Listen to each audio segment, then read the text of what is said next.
اگر ایران کے ساتھ جنگ کا راستہ اپنایا گیا اور اسرائیل کو آگے کیا گیا، جو کہ سب جانتے ہیں کہ اصل حریف ایران اور اسرائیل ہی ہیں، ان دونوں فریقوں میں سے کسی بھی فریق کے قدم اکھڑنے کا مطلب پورے خطے کا عربی نقشہ بدل دے گا۔ اس لیے امریکہ کو چاہیے کہ ایران کے ساتھ مذاکرات کرے۔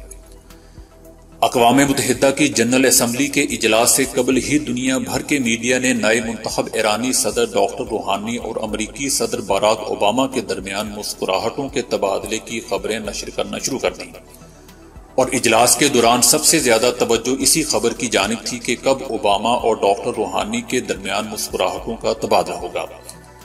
اجلاس ختم ہو گیا، لیکن کہیں کسی مسکراہٹ کی خبر نہیں آئی۔ اجلاس کے اختتام پر جب ڈاکٹر روحانی کا جہاز نیو یارک ایئرپورٹ سے اڑا تو امریکی صدر نے ٹیلی فون کر کے ایرانی صدر سے بات کی، اور اس طرح یہ خبر دنیا کی سب سے اہم خبر میں تبدیل ہو گئی، اور اسے ایران امریکہ تعلقات میں ایک اہم پیش رفت قرار دیا گیا۔ سوال یہ ہے کہ کیا ایران اور امریکہ کے اختلافات معمولی نوعیت کے ہیں؟ لیکن حقیقت یہ ہے کہ ایران امریکہ اختلاف نظریاتی نوعیت کا ہے۔ امریکی عالمی برادری اور دنیا کی قیادت کا دعوے دار ہے، اور وہ اپنے لبرل جمہوری طرز حکومت میں دنیا کی بھلائی قرار دیتا ہے۔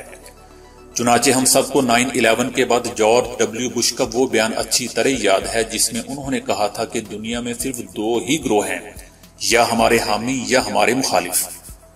امریکہ کی اس سوچ کے مقابلے میں ایران وہ واحد ملک ہے جس نے اسلامی نظام حکومت پیش کیا۔ کہنے کو تو وہ ایک ملک ہے، لیکن حقیقت میں عالمی سطح پر ایک چنگاری ہے جو 50 سے زائد اسلامی ممالک کو اپنی لپیٹ میں لے سکتی ہے، اور کسی بھی وقت مسلم امہ اسلامی نظام حکومت کو اپنے لیے منتخب کر سکتی ہے۔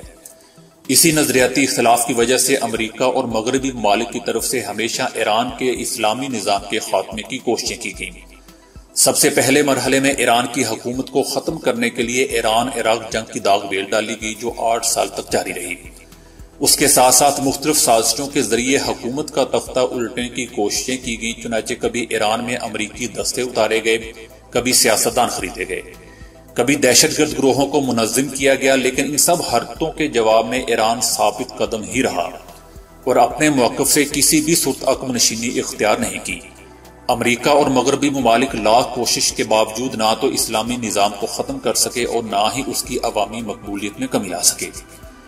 اسی وجہ سے انہوں نے ایران کو اندر سے کمزور کرنے کی پالیسی اپنائی، اور ایران کے اندر موجود ایسے عناصر کو جو ایران کے اسلامی نظام کے مخالف ہوں اپنے ساتھ ملانے کی کوششیں شروع کی گئی ہیں۔ امریکہ نے یہ ثابت کرنے کی کوشش کی تھی کہ اسلامی بنیادوں پر استوار کوئی بھی نظام حکومت کامیاب نہیں ہو سکتا، کیونکہ ایسا نظام حکومت کسی بھی قسم کی لچک کا مظاہرہ کرنے کی اہلیت نہیں رکھتا۔ اب تک امریکہ کو اپنی اس حکمت عملی کی وجہ سے کوئی بڑی کامیابی حاصل نہیں ہوئی ہے، یعنی نہ تو وہ دنیا کو اور نہ ہی ایرانیوں کو یہ باور کروا سکا ہے کہ اسلامی نظام حکومت وقت کے تقاضوں کے ساتھ ہم آہنگ نہیں ہے، کیونکہ ایران نے سخت پابندیوں کے باوجود ثابت کیا ہے کہ وہ ایٹمی اور نانو ٹیکنالوجی کے میدان میں دنیا کے 10 بڑے ممالک کے صف میں کھڑا ہے۔ اس دعوے کی وجہ سے عالمی سطح پر ایران کے اسلامی انقلاب کی مقبولیت میں اضافہ ہوا ہو یا نہ ہو، لیکن ایرانی عوام اس بات پر فخر کرتے ہیں کہ پابندیوں کے باوجود انہوں نے علم و ہنر کی دنیا میں کافی بڑے کارنامے انجام دیے ہیں۔ ایران اور امریکہ کے تعلقات میں آنے والی موجودہ تبدیلی حقیقت میں امریکہ کی طرف سے ایران کے خلاف ایک نیا محاذ کھولنے کی کوشش کے سوا کچھ نہیں ہے، جس کے اثرات کچھ عرصے بعد ظاہر ہونا شروع ہوں گے۔ ایران میں خمینی انقلاب سے پہلے سعودی عرب اور ایران کے تعلقات انتہائی خوشگوار تھے، ایک دوسرے کے خلاف بیان بازی اور پراکسی وار کا تصور تک نہ تھا۔ 1979 کے ایرانی انقلاب کے بعد جہاں مشرق وسطی میں ایرانی اثر و رسوخ بڑھنا شروع ہوا، وہیں پاکستان میں بھی ایرانی انقلاب کے بعد فرقہ واریت کی خوفناک کشمکش شروع ہو گئی۔ حال میں سعودیہ نے اپنے 47 شہریوں کو دہشت گردی اور بغاوت کے جرم میں پھانسی دی، جس میں سعودی شیعہ عالم بھی شامل تھے۔ ایران نے اس شیعہ عالم کی سزا پر کڑی تنقید کی اور سعودی عرب کو سخت انتقام کا عندیہ دیا۔ اگر بات یہیں تک ہوتی تو معاملات اتنے خراب نہ ہوتے، لیکن ایران میں سعودی سفارتخانہ جلانے کے بعد دونوں ملکوں کے درمیان تعلقات ختم ہو گئے۔ سعودی عرب کے شانہ بشانہ اب تک بحرین، سوڈان، صومالیہ اور جبوتی بھی ایران سے تعلقات ختم کر چکے ہیں۔